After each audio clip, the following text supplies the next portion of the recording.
The year was 2249. Earth was cold now, not just the weather, but the people too. After years of war, food was rare. Ration cards were life.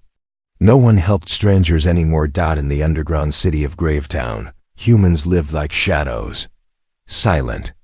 Cold, hungry. Ray was just another face in the crowd. Once, he was an engineer. Now he was nobody. He walked home with one thing in his pocket, his last ration card. Enough for one meal, maybe two. As he walked through the lower sector, something caught his eye near a broken wall. A metal pod, half buried in trash. He stopped. It wasn't normal. The pod was cracked open, steam rising from inside.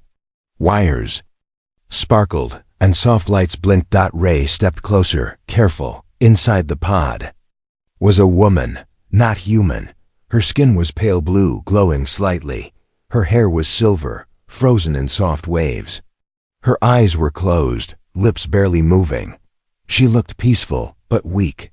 Her clothes were torn and thin, not made for this cold. Ray looked around. People passed by like nothing was there. No one cared, no one stopped. He looked at the pod again. The woman's fingers moved, just a little. Her lips whispered something, a sound, a word, maybe a name. But he couldn't understand. His heart beat faster. She's alive. Ray took off his coat, then stopped. It wasn't enough. The air was freezing, and she needed real warmth, now. He remembered the street vendor just 2 blocks back. They sold thermal cloaks, warm, high-tech, expensive. He looked at the ration card in his hand. Food. Or her. He didn't even think. Twice. Minutes later, Ray ran back through the alley, the thermal cloak in his hands. His breath fogged the air. He knelt beside the pod and gently wrapped the cloak around her. She didn't move at first. Then slowly, her eyes opened. One blink, 2 deep silver eyes. Ancient, sad. Ray spoke softly. Do you understand me? Blink if yes. She blinked once. Ray felt something heavy in his chest. He smiled gently. Come home. With me, he said. I don't know who you are, but I won't leave you here. She blinked again. Carefully he helped her out of the pod. Her legs were weak. She leaned against him, light as a feather, skin cold as ice. Together, they walked through the back streets, avoiding cameras and guards. No one noticed them. Just another poor man and a sick stranger, but Ray felt something else, like they were being watched. A sharp sound echoed in the alley behind them. Ray turned. Nothing. Just shadows. He picked up the pace. His home was small. A metal box with 1 bed, 1 chair, 1 broken light. But it was warm. He laid her gently on the bed, adjusting the cloak around her.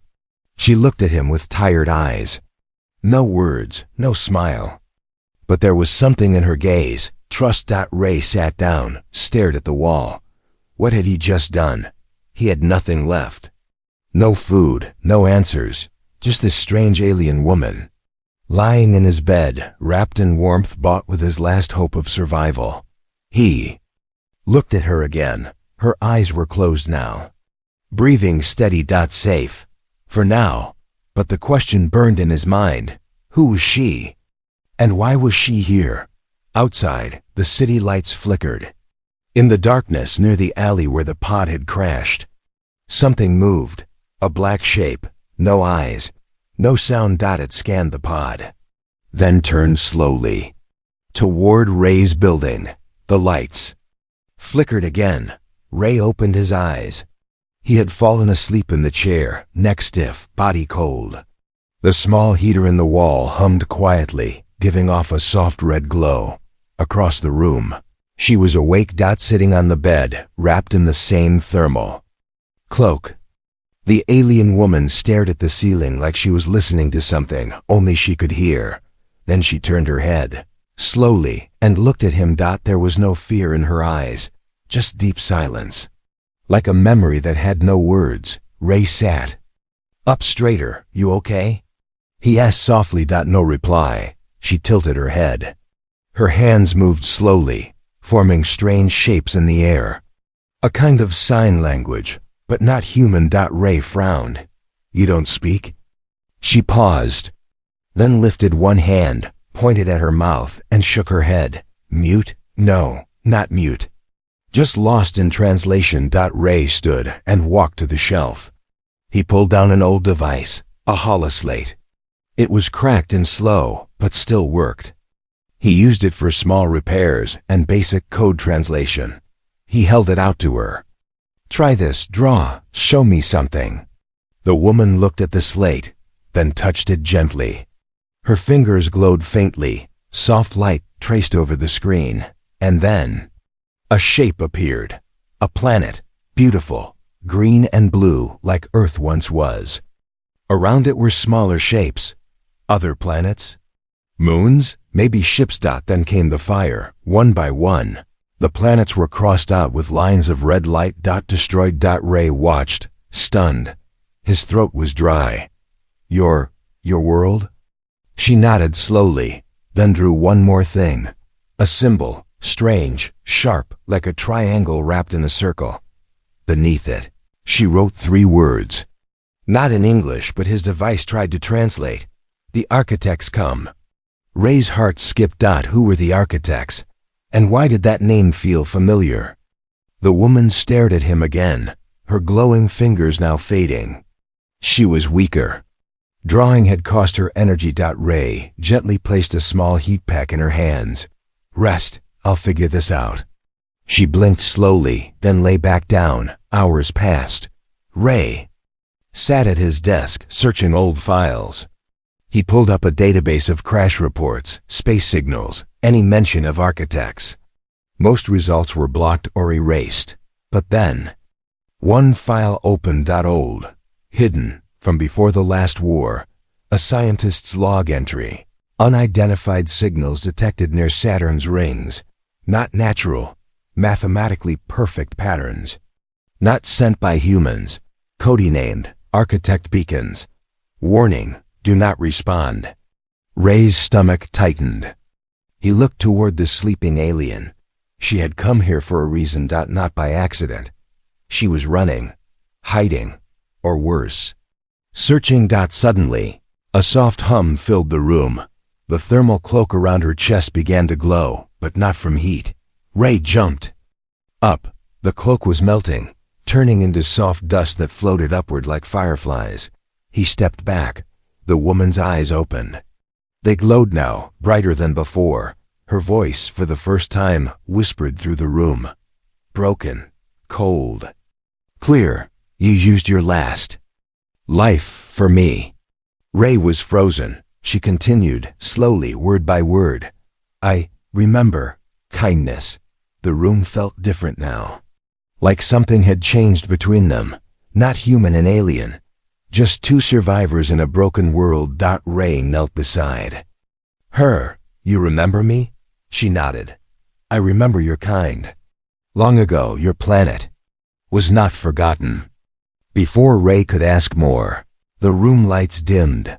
A sharp sound echoed from outside. Like metal feet on concrete. Ray stood quickly, heart racing. On the wall, a shadow moved past the small window. They had been found. It began with a dream. Ray was standing in a burning forest, trees falling, sky glowing red. And at the center of the fire stood her. Not sick, not frozen, strong, glowing like a living star. She looked at him and spoke one word. Remember. Ray woke up gasping. Sweat rolled down his face, even though the room was cold. Across from him, she sat cross-legged on the floor, awake. Still. Her eyes met his. Calm, watching. Ray stood slowly. You were in my dream, he whispered. She nodded once, like she already knew. They had no time to speak more. The metal noise outside the door was louder now. Ray grabbed a makeshift weapon, an old pipe. Not much, but better than nothing. The woman, Ishka, that's what she called herself now, rose to her feet without a sound. Ray looked at her closely for the first time in proper light, beneath the pale skin on her arms. Something moved, faint lines like circuits pulsed. Under her skin, not metal, not human. Living tech. What are you? Ray asked, breath shallow. She looked at her hands, then back at him. A widow, she said, of a people who built stars and buried their own son. Suddenly, the door creaked. Ray turned, heart racing. The outer lock was melting, not breaking. Melting, like someone had poured acid on it. Ray stepped forward, but Ishka stopped him. Her hand on his chest, firm. They followed me, she said. They are not human. The door slammed open, but nothing stood there. Just a small drone, black, floating silently. It scanned the room once, then focused on Ishka. A voice came from it, cold, machine-like. Unregistered unit detected. Ishka 9, mission failed. Prepare for shutdown. The drone charged a small pulse weapon. Ray didn't think. He swung the pipe and crushed the drone in one hit. Sparks flew. Smoke. Silenced. He turned to Ishka, panting. What the hell was that? Ishka walked to the broken drone and touched its surface. A small projection flickered to life, showing a map. One spot blinked. Vault 19. Ray froze. That name. It triggered something deep inside his brain. A feeling. A memory. He stepped back, dizzy. Ishka placed her hands on both sides of his head. Her fingers glowed gently. And suddenly, he saw it. A memory, not his, or maybe it was. A ship. A lab. A bright room filled with humans and aliens working together. And at the center, himself, younger, smiling. Standing beside Ishka. Ray stumbled back, his head spinning. No, that can't be me. Ishka nodded slowly. Your mind was taken, your memory broken. But you were there. Ray sat down hard. Everything felt like a lie. His past, his job, even his name. Who was he really? She sat beside him. You helped build the vault, she said. And then, they erased it. And you. Ray whispered, more to himself than to her. Why me? Why would I help an alien? Ishka looked at him, and for the first time, she smiled. A soft, sad smile. Because humans love deeper than any race I've known, even when they forget. They remember in their hearts. Ray looked at the flickering map again. Vault 19. A place erased from history. But maybe, just maybe, that's where the real truth waited. Outside, in the deep shadows, another drone blinked awake. It watched Ray's window, then sent one message. Human memory breach confirmed. Begin extraction protocol. It wasn't thunder. It sounded like thunder, deep, distant. But it was something else. The ground shook. Ray looked up from the holographic map, still glowing on the floor. A fine line of dust fell from the ceiling. Ishka's expression changed. Calm vanished. She turned toward the door. They found us. Within seconds, the building's power flickered. Then everything went dark. Total silence, except for the slow, rhythmic thump of something heavy. Moving closer. Ray didn't ask questions. He grabbed his old backpack, threw in the slate, and turned to her. Vault 19. We go now. Ishka nodded. They escaped into the maintenance tunnels beneath the street. Ray remembered these old service paths from his engineering days. Narrow, damp, forgotten by most. As they moved, Ishka lit the path with a soft glow from her palms. No words passed between them. Only footsteps. Only breath. Only fear. 3 levels down, they reached a steel wall covered in rust and warning signs. Ray stopped. Ran his fingers over the surface. No door. No handle, but he remembered. He pressed his hand on a broken panel and whispered, Section Delta. Engineer Ray M. Access override. Nothing happened.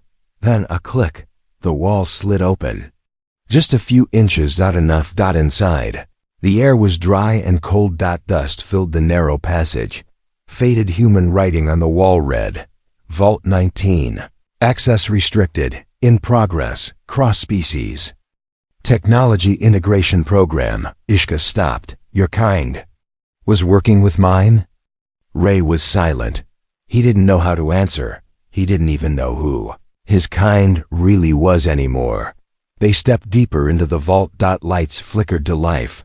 Automatic systems still working after decades. Machines stood like sleeping giants. Walls filled with screens and code, but everything was covered in plastic sheets and silence. It was like walking through a tomb. Then they found it. A stasis pod. Not alien, not hers. Human. And inside it floated a body. Ray stepped closer. Eyes wide. The man inside the pod looked exactly like him. He stumbled back. What the hell is this? Ishka looked at the data screen beside the pod. Lines of code ran down it, ancient but active. Cloned. Memory copy. Emergency protocol. She turned to Ray. You're not the original. Ray's hands trembled. Everything felt fake. His childhood, his job, his life. Was he a backup? Suddenly, a nearby screen flickered on. A human face appeared, old, tired, in a lab coat. It was a recorded message. If you're seeing this, the architects are near. This clone has the knowledge. He just doesn't remember, yet. He must find the Ark inside this vault and finish the mission, or humanity ends. The screen went black. Ray looked at Ishka. What Ark? She stepped forward. Her fingers brushed across a sealed wall panel. It slid open, revealing a long, dark chamber. Inside, it stood something massive. Half-dash machine. Half-dash organic. A ship. Old, but alive. Built by both species, human and alien. Long ago. Waiting. Before Ray could step inside. A loud alarm echoed. A red light pulsed. Footsteps, real ones. Heavy. The entrance behind them was opening. They'd been followed. Ishka whispered. You are not the backup, Ray. You are the trigger. He wasn't running from the enemy. He was running from himself. The echo of boots on steel rang behind them, loud, fast, close. Ray held Ishka's hand tight as they ran down the lower vault tunnels. Breath sharp, hearts pounding. The alarm was still screaming. Red lights flashed like fire. Behind them, the vault doors were closing. Too late to go back. Too dark to see ahead. But Ray didn't stop. Something had changed, not just in the air. Inside him. Since he saw the pod, the other version of himself. The old walls in his mind had begun to crack, and now, like a whisper from a buried life, he remembered a code. He stopped, turned to a locked wall panel. Override code. X Town 1919. The wall hissed open. He didn't know how he knew it. But he did. Ishka looked at him with quiet awe. Your memory is returning. Ray nodded, confused and afraid. Yeah, but I don't know if that's a good thing. Inside the next chamber was silence, and something unexpected. A room filled with objects from Earth. A piano, children's books, paintings of sunsets. All preserved. Ishka stepped toward a table with a tiny blue flower in a glass box. Your people tried to remember who they were, she whispered, even as they prepared to disappear. Ray stood at the center of the room and remembered. This wasn't just a vault. It was a cradle, meant to protect human memory in case of extinction. Had helped build it. He, the original Ray, or whoever he had once been. And now, he was all that remained. Footsteps again, closer now. Ray and Ishka ran out of the memory room and into the old launch bay. There it was, the Ark, half-built, hidden for decades. A living ship designed to escape Earth if the architects returned. It was incomplete, dead, waiting. Ishka touched the hull. Her body glowed softly in response. I can wake it, she said. But only with a link, Ray understood. A power source. A sacrifice. A connection. Then they heard it. A voice, sharp, cruel, and human. There's nowhere left to run, Ray. A tall man stepped through the shadows, wearing a black government suit, flanked by two armed bots. Director Hanley, Ray. Didn't remember him, but Hanley remembered Ray. You were never supposed to wake up. He raised a weapon. Stand down. Give us the widow. And this ends quietly. Ray stepped in front of Ishka. Why did you erase me? Hanley smirked. You wanted peace. We needed control. You chose her people over your own. That made you a problem. Ray's hands shook, but his voice didn't. Maybe the problem is we forgot how to be human. The bots raised their arms. Ray turned to Ishka. Can you link us to the Ark? She placed one glowing hand on the ship, and the other on Ray's chest. If you trust me. He nodded once. Do it. A flash of light. Energy pulsed from Ishka into the Ark, and from Ray. Pain, memory, everything he had, flowed into the ship. The Ark woke. It screamed like thunder and breathed. Like a storm. The ground cracked.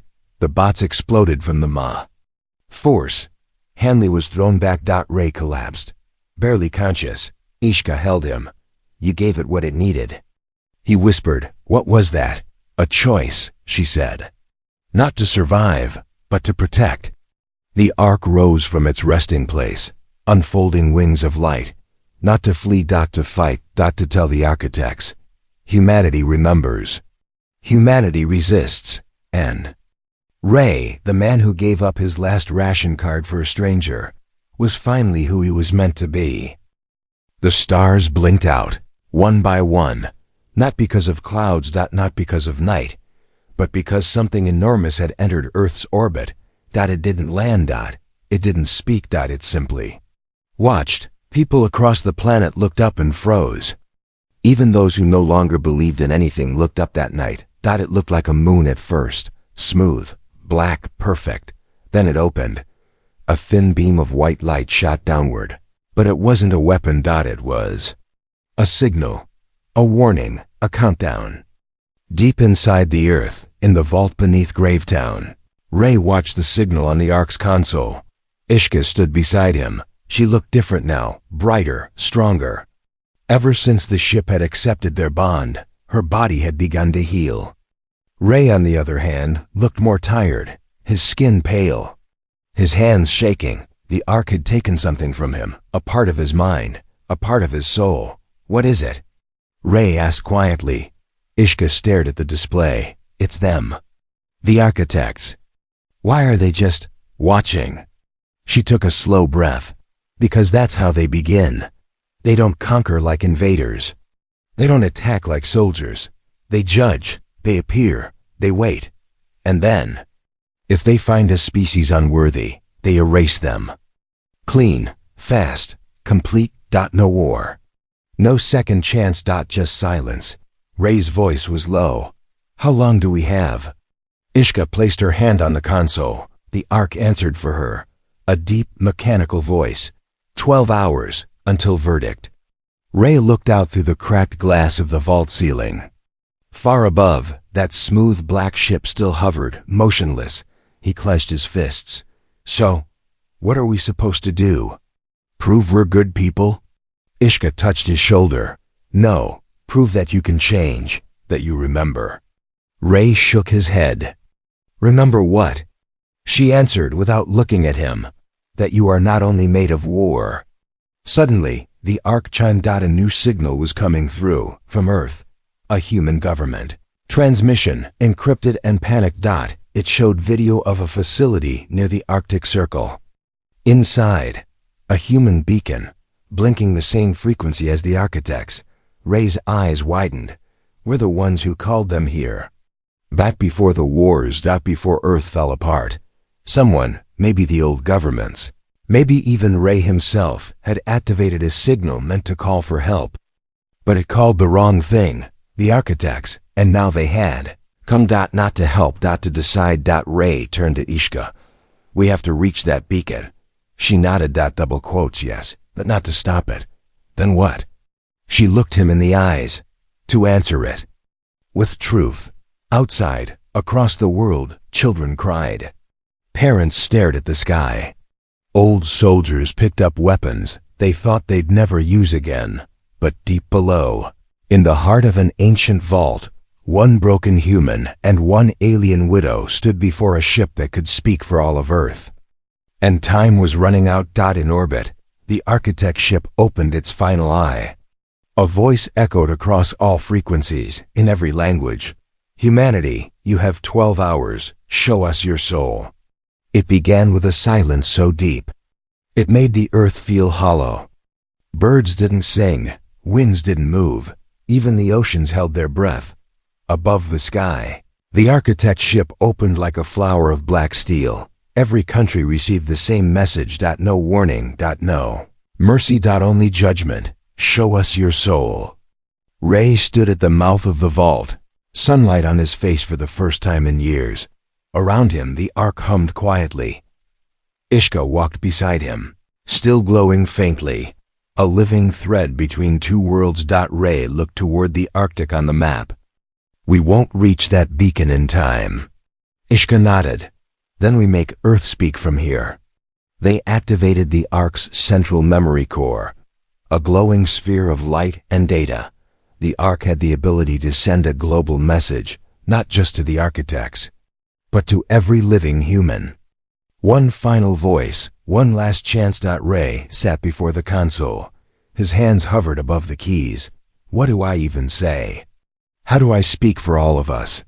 He closed his eyes and remembered, a stranger freezing in a broken pod. A choice made with an empty stomach. A hand reaching out, not for power, but for kindness. He began to speak, and the ark translated his voice into light, frequency, and emotion. Something the architects could understand. We are not perfect. We have made war, hunger, and silence. But even in the dark, we remember how to give. We are not made of metal or code. We are not clean. We are messy, afraid, stubborn. But we choose life, even when it hurts. I gave up my last meal to save someone I didn't understand. Not because I'm special, but because I'm human. Judge that. The ark systems pulsed.